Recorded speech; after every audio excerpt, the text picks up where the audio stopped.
الحمدللہ والصلاة والسلام علی من لا نبی بعد اما بعد فاعوذ باللہ من الشیطان الرجیم بسم اللہ الرحمن الرحیم یا ایہا الناس قد جاءتکم موعظۃ من ربکم وشفاء لما فی الصدور وہدی ورحمۃ للمؤمنین وقال تعالی فی مقام آخر وننزل من القرآن ما هو شفاء ورحمۃ للمؤمنین سبحانک لا علم لنا الا ما علمتنا انک انت العلیم الحکیم رب اشرح لی صدری ویسر لی امری واحلل عقدۃ من لسانی یفقهوا قولی صدق اللہ مولانا العظیم اللہم صلی علی سیدنا و مولانا محمد وعلی آل سیدنا و مولانا محمد وبارک وسلم وصلی علیہ۔ محترم سامعین و ناظرین، السلام علیکم ورحمۃ اللہ وبرکاتہ۔ آپ کے سامنے قرآن کریم کے 11ویں پارے کے سورہ یونس کے آیت نمبر 57 تلاوت کرنے کی سعادت حاصل کی، جس میں اللہ رب العزت نے انسانیت کو خطاب فرما کر یہ حکم دیا کہ قرآن کریم پوری انسانیت کے لیے نسخہ شفا ہے، اور یہ ایک ایسی عجیب اور غریب کتاب ہے، خدائے رب لم یزل کی لاریب اور بے عیب کتاب کہ پوری کائنات کے اندر اس کا ثانی اور دوسرا موجود نہیں۔ اور جو لوگ قرآن کریم سے جتنے قریب ہوئے اور قرآن کریم کو اپنی زندگی میں لانے کی انہوں نے کوشش کی، تو اللہ تبارک و تعالی نے انہیں دین و دنیا میں ہمیشہ کے لیے کامیاب کر دیا اور انہیں عروج اور ترقیوں سے نواز دیا۔ جو لوگ بھی قرآن کریم کو اپنی زندگی میں لاتے ہیں، اللہ تبارک و تعالی انہیں دونوں جہانوں میں کامیابی اور خوشیوں سے ہمکنار فرماتے ہیں، اور جو اس سے جتنا دور ہوتا جاتا ہے تو انہیں دنیا اور آخرت میں پریشانی اور تکلیفیں اور مصائب اٹھانی پڑتی ہیں۔ اس دور سے لے کر کے آج تک اللہ کے رسول صلی اللہ علیہ وآلہ وسلم کے مبارک زمانے سے لے کر آج تک، اور آج کے اس دور سے لے کر کے تا قیامت تک انسانیت کے لیے اگر کوئی دستور العمل ہے، اگر کوئی ہدایت کی روشنی ہے، تو وہ قرآن کریم جو پوری کائنات کو ایک بہترین روشنی مہیا کرنے والی عظیم کتاب ہے۔ چنانچہ اس ضمن میں میں آپ کو ایک صحابی کا واقعہ سنا دیتا ہوں۔ حضرت طفیل بن عمرو دوسی رضی اللہ تعالی عنہ، جو ابھی ایمان اور اسلام نہیں لائے تھے، مکہ مکرمہ میں آئے، سرداران قریش کے پروپیگنڈے کے زیر اثر انہوں نے اپنے کانوں میں انگلیاں ٹونس رکھی تھی کہ کہیں پر قرآن کریم کی آواز سنائی نہ دے، لیکن نہ چاہتے ہوئے بھی قرآن کے عمدہ اور شیرین کلام کانوں میں پڑ گئی، تو دل نے گواہی دی کہ آج تک میں نے ایسا کلام کبھی نہیں سنا۔ وہ زندگی بھی کیا زندگی ہے جو قرآن کریم سے دور گزرے، وہ زندگی بھی کیا زندگی ہے جو اسلامی اور قرآنی احکامات کے بغیر گزرے، وہ زندگی ہی نہیں ہو سکتی۔ چنانچہ اللہ کے رسول صلی اللہ علیہ وسلم کی دربار میں آئے، آپ صلی اللہ علیہ وسلم کی زبان اقدس سے جو قرآن کریم کے تلاوت کے جو آیات مبارکہ تلاوت کے سماعت فرما چکے تھے، وہ ایسے کارآمد ثابت ہوئے کہ اللہ کے رسول صلی اللہ علیہ وسلم نے انہیں کلمہ پڑھا دیا، اور بالآخر وہ مسلمان بن کر کے صحابی بن گئے۔ حضرت عمر رضی اللہ تعالی عنہ، جو خلفائے راشدین میں سے ہیں، ان کی انقلابی زندگی قرآن کریم سے تبدیل ہوئی کہ اللہ تبارک و تعالیٰ کی پاک کلام کو سن کر کے اللہ تبارک و تعالیٰ نے ان کی زندگی کو تبدیل کر کے رکھ دیا، اور ان کی زندگی کا کایا پلٹ کر کے پوری انسانیت کے لیے رشد و ہدایت کا نمونہ بن گئے۔ ایسے کہ اس زمانے سے لے کر کے آج تک اور تا قیامت تک بے شمار ایسی شخصیتیں ہیں اور بے شمار ایسی ہستیاں ہیں کہ جو قرآن کریم سے دور تھے، لیکن جو قرآن کریم کے قریب ہوتے گئے، اللہ تبارک و تعالیٰ نے ان کو قرآن کریم کی بدولت ایسی ہدایت اور روشنی عطا فرما دی کہ وہ رہتی امت تک کے لیے اور انسانیت کے لیے مثال اور نمونہ بن کر کے گئے۔ اور آج کی انسانیت اگر دیکھے اور پڑھے تو عصری علوم کو حاصل کرنے والے، ان کی کالج اور یونیورسٹی میں اور ماہرین تعلیم کے زیر سایہ پروان چلنے والے علامہ اقبال مرحوم رحمۃ اللہ تعالی علیہ، جو کہ ایک عظیم شاعر تھے، انہوں نے جب ادب، فلسفہ، سائنس اور ٹیکنالوجی کے وادیوں میں بھٹکنے کے بعد قرآن کریم کا گہری نگاہ سے مطالعہ کیا تو بے ساختہ پکار اٹھے، فرماتے ہیں فاش گویم در دل مزمرس، فاش گویم در دل مزمرس، ای کتاب نیز چیزیں دیگرست، کہ قرآن کریم کے متعلق انہوں نے فرمایا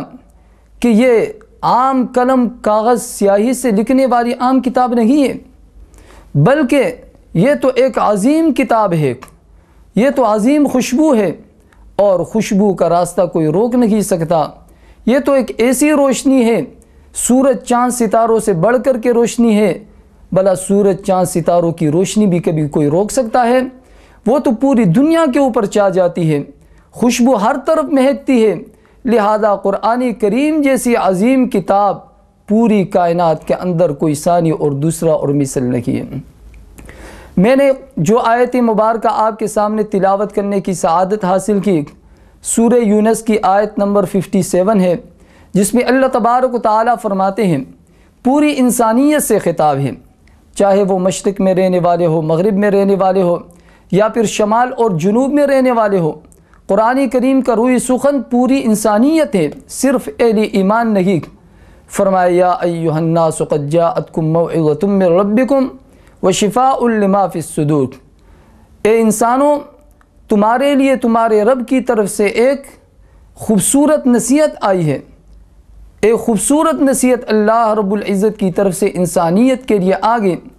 وشفاء لما فی الصدور، اور تمہارے سینے کی بیماریوں کے لیے نسخہ شفا ہے، وہدی ورحمۃ للمؤمنین، اور اہل ایمان اور اہل اسلام کے لیے ہدایت اور رحمت کا موسم بہار بن کر کے آیا ہے۔ اور ایک دوسرے مقام پر فرمایا وَنُنَزِّلُ مِنَ الْقُرْآنِ مَا هُوَ شِفَاءٌ وَرَحْمَةٌ لِّلْمُؤْمِنِينَ، کہ قرآن کریم تو مؤمنین کے لیے نسخہ شفا ہے۔ اب یہاں پر اس آیت کریمہ میں غور کریں کہ قرآن کریم میں اللہ تبارک و تعالیٰ نے فرمایا کہ یہ دلوں کی بیماریوں کے لیے نسخہ شفا ہے۔ اس پہ میں انشاءاللہ تعالیٰ چند دیر جو ہے نا وہ گفتگو کروں گا۔ اس سے پہلے قرآن کریم کے آنے سے پہلے اب ان لوگوں کی حالت اور صورت کیا تھی، قرآن کریم اس کو ایک جگہ پہ فرماتے ہیں، فرمایا وَإِن كَانُوا مِن قَبْلُ لَفِي ضَلَالٍ مُبِينٍ، کہ یہ انسانیت ساری کی ساری ضلال مبین کے کنارے پہ کڑی تھی۔ اب ضلال مبین سے کیا مراد ہے؟ ضلال مبین سے مراد یہ نہیں کہ انہیں کھانے کے لیے کچھ بھی نہیں ملتا تھا،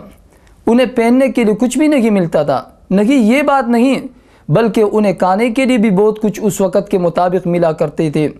اور انہیں پہننے کے لیے بھی اس دور کے مطابق اعلیٰ قسم کے ملبوسات ان کے ساتھ مہیا تھی، اور اسی طرح تجارت بھی تھی، بزنس بھی تھا، اور اسی طرح دیگر بہت ساری سہولیات اس وقت موجود تھی۔ چنانچہ میلے بھی لگتے تھے،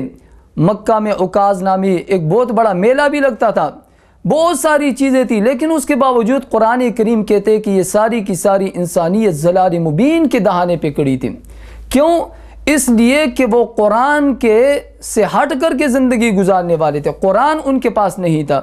دنیا کی ہر چیز تو ان کے پاس موجود تھی، لیکن قرآن کریم جیسا عظیم تحفہ اور خزانہ ان کے پاس نہیں تھا۔ قرآن کریم نے فرمایا وَإِن كَانُوا مِن قَبْلُ لَفِي ضَلَالٍ مُبِينٍ، کہ یہ تو تباہی اور بربادی کے دہانے پہ کڑا ہے۔ لیکن جب انسان قرآن کریم کے جتنا قریب ہوتا گیا اور قرآن کریم کو اپنی زندگیوں میں لایا، تو اللہ تبارک و تعالیٰ نے پھر اس دنیا میں بھی انہیں کامیاب کیا اور اخروی زندگی میں بھی ہمیشہ ہمیشہ کے لیے وہ کامیاب ہوں گے۔ اس آیت مبارک میں اللہ تبارک و تعالی نے فرمایا وَشِفَاءٌ لِمَا فِي الصُّدُورِ وَهُدًى وَرَحْمَةٌ لِلْمُؤْمِنِينَ۔ اس میں یہ فرمایا کہ قرآن کریم نسخہ شفا ہے سینے کی بیماریوں کے لیے۔ اب اس میں شفاء لما فی الابدان نہیں فرمایا، شفاء لما فی الاجسام نہیں فرمایا۔ اس کی وجہ کیوں؟ اس کی وجہ کیا ہے؟ فرمایا اس لیے کہ اس زمانے میں ابدان کا علاج کرنے کے لیے، جسموں کا علاج کرنے کے لیے طبیب اور ڈاکٹر وغیرہ موجود ہوا کرتے تھے۔ اس وقت طبیب اور ڈاکٹر وہ جسموں کا علاج کیا کرتے تھے اور اسی طرح بدن کا علاج ہوتا تھا، لیکن سینوں کی بیماریوں کا معالج کوئی بھی نہیں تھا۔ اللہ رب العزت نے سینوں کی بیماریوں کا معالج قرآن کریم کو بنایا اور اپنے پیارے پیغمبر حضرت محمد مصطفیٰ صلی اللہ علیہ وآلہ وسلم کو سینے کی بیماریوں کا معالج بنا کر کے بھیجا۔ اور یہ بات بھی ذہن نشین کرے کہ سینے کی بیماریوں میں سے سب سے بڑی بیماری کون سی ہے؟ فرمایا کہ ایک بیماری تو یہ ہے کہ جسم کی بیماریوں میں سے سب سے بڑی بیماری یہ ہے،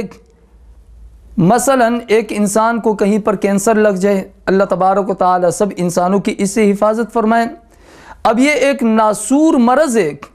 اللہ سب کی حفاظت فرمائے، اس سے بہت بڑی بیماری ہے۔ لیکن سینے کی بیماریوں میں سے سب سے بڑی بیماری کیا ہے؟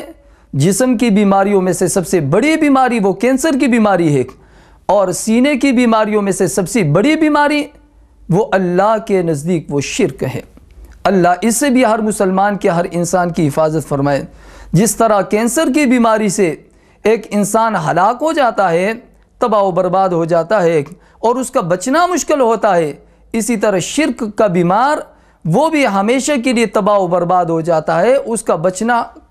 وہ انتہائی کی زیادہ مشکل ہو جاتا ہے۔ تو جسم کی بیماریوں کا سب سے خطرناک بیماری وہ کینسر ہے، اور سینے کی بیماریوں میں سے سب سے خطرناک جو بیماری ہے وہ شرک ہے۔ اور اب اس شرک کی بیماری کو دور کرنے کے لیے قرآن کریم آیا، فرمایا وشفاء لما فی الصدور۔ اور دوسری بیماری جو سینے کی ہے، فرمایا وہ حب الدنیا ہے۔ دنیا کی محبت اگر ایک انسان کے دل میں آ جائے تو یہ شرک کے بعد سب سے بڑی جو ہے نا گندی بیماری یہ ہے کہ دنیا کی محبت ایک انسان کے دل میں آ جائے، جس کی وجہ سے انسان کے دین و دنیا کو تباہ و برباد ہو کر کے رکھ دیتا ہے۔ حب الدنیا، اس لیے اللہ کے رسول صلی اللہ علیہ وسلم نے ایک مقام پہ فرمایا حب الدنیا رأس کل خطیئہ، کہ دنیا کی محبت ہر برائی کی جڑ ہے۔ جب دنیا کی محبت ہوگی تو اس سے ہر گناہ سرزد ہو جائے گا۔ تو ایسے ہی جیسے دنیا کی محبت ہر برائی کی جڑ ہے، ایسے ہی فرمایا کہ حب اللہ تعالی رأس کل حسنہ، کہ اللہ تبارک و تعالی کی محبت تمام بلائیوں کی جڑ ہے۔ دنیا کی محبت تمام برائیوں کی جڑ ہے اور اللہ تبارک و تعالی کی محبت تمام بلائیوں کی جڑ ہے۔ اب قرآن کریم اسی اللہ کی محبت کو قلوب میں بٹانے کے لیے اور قلوب میں ڈالنے کے لیے قرآن کریم نسخہ شفا بن کر کے آیا ہے۔ رحمت عالم صلی اللہ علیہ وسلم، اللہ کے پیارے پیغمبر صلی اللہ علیہ وآلہ وسلم نے اسی قرآن کریم کو لے کر کے انسانیت کے سامنے اس کی تلاوت کی، اور جب تلاوت کرنے کے بعد لوگوں نے ان قرآن کریم کو سینے میں بسا لیا تو وہ جو چرواہے چرانے والے تھے، وہ جو بکریاں چلانے والے تھے، اللہ تبارک و تعالیٰ نے ان کو بلندیاں اور عروج نصیب فرما دیا۔ وہ لوگ پھر مقتدا اور پیشوا بن گئے، اور ایسی اللہ تبارک و تعالیٰ نے انہیں کامیابیوں سے نوازا کہ قیامت تک کے لیے انسانیت کے لیے واجب التقلید بن گئے، اور وہ ایک مثال اور نمونہ بن گئے جن کی اللہ تبارک و تعالیٰ ایمان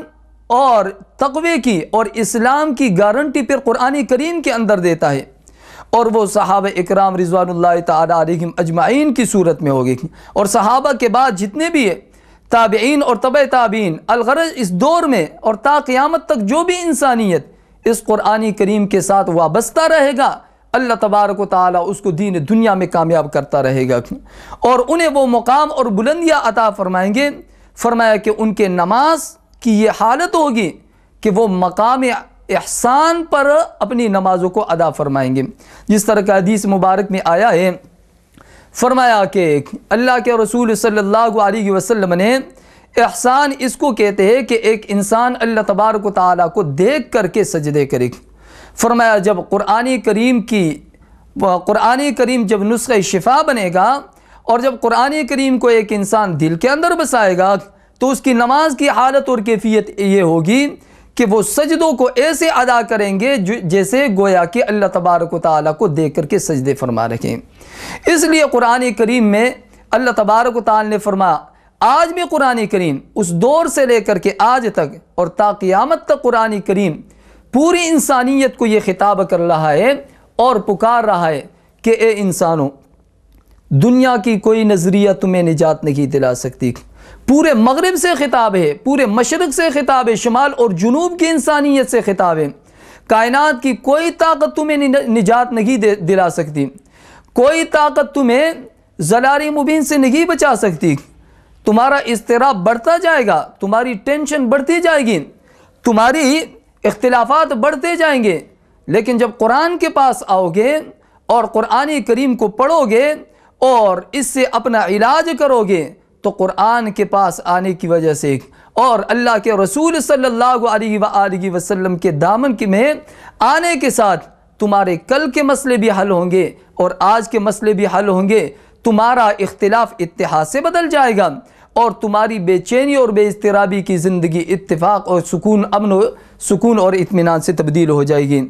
اللہ تبارک و تعالیٰ سے دعا ہے کہ اللہ تبارک و تعالیٰ ہمیں اور پوری انسانیت کو قرآن کریم کے ساتھ جڑنے کی اور اسے نسخہ شفا سمجھنے کی اور دن رات اس کی تلاوت کرنے اور اس پر عمل کرنے کی توفیق نصیب فرما دے۔ وآخر دعوانا ان الحمد للہ رب العالمین۔